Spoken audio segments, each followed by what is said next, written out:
আজকে দুপুরে বেরিয়ে গেছিলাম পানিহাটি ইস্কন মন্দিরে। সেখানে দুপুরবেলা প্রসাদ খাওয়া দাওয়া ছিল, সেই জন্য আমরা বার হয়ে পড়েছিলাম যাওয়ার জন্য। এখন পার হচ্ছিলাম সোদপুর ব্রিজ। পাপাকে খাইয়ে দাইয়ে আমরা বার হয়েছিলাম, সেই জন্য অনেকটাই লেট হয়ে গেছিলো। এই যে চলে এসেছি ইস্কন মন্দির। ওখানে এসে যেন মনটা একদম শান্ত হয়ে গেছিলো, কারণ পাশেই গঙ্গা, আর গঙ্গা মানেই তো মনটা একটু শান্ত।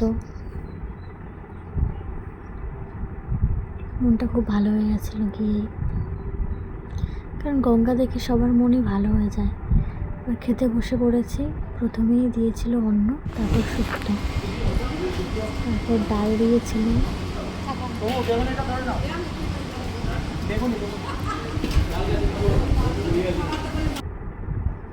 তারপর দিল বেগুনি। প্রসাদ তো সবগুলোই খুব টেস্টি হয়েছে। তারপর এখানে দিচ্ছিল ধোকা আর আলু তরকারি।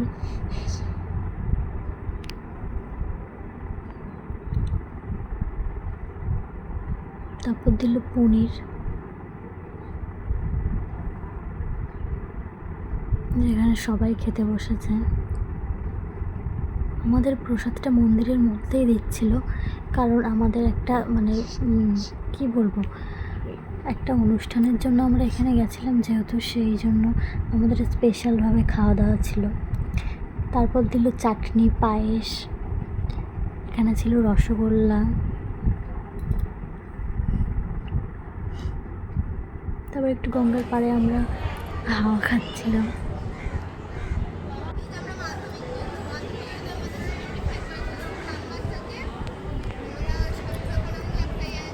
খুব সুন্দর লাগছিল গঙ্গাটাকে দেখতে, আর তখন না জোয়ার এসেছিল।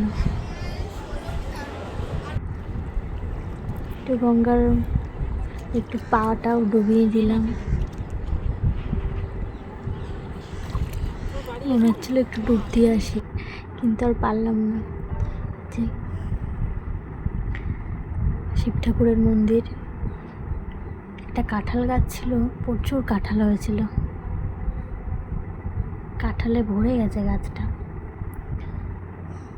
তো আশেপাশে ঘুরে দেখছিলাম, এটা পছন্দ হয়েছিল, ভেবেছিলাম পাপার জন্য নেব, কিন্তু নেওয়া আর হলো না। তারপর আমরা এখান থেকে বেরিয়ে পড়লাম বাড়ি যাওয়ার জন্য। পাপা আছে বাড়িতে ওর ঠাম্মির কাছে। সোদপুর ব্রিজ পার হচ্ছি আমরা।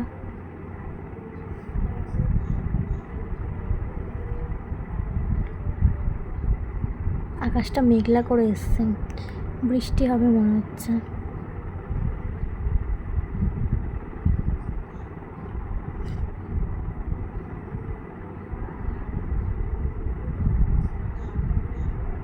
তারপর এখানে একটা মিষ্টির দোকানে দাঁড়িয়েছিলাম আমরা, কারণ বাড়িতে একজন আসার কথা, সেই জন্য তার জন্য মিষ্টি নেওয়া হয়েছিল।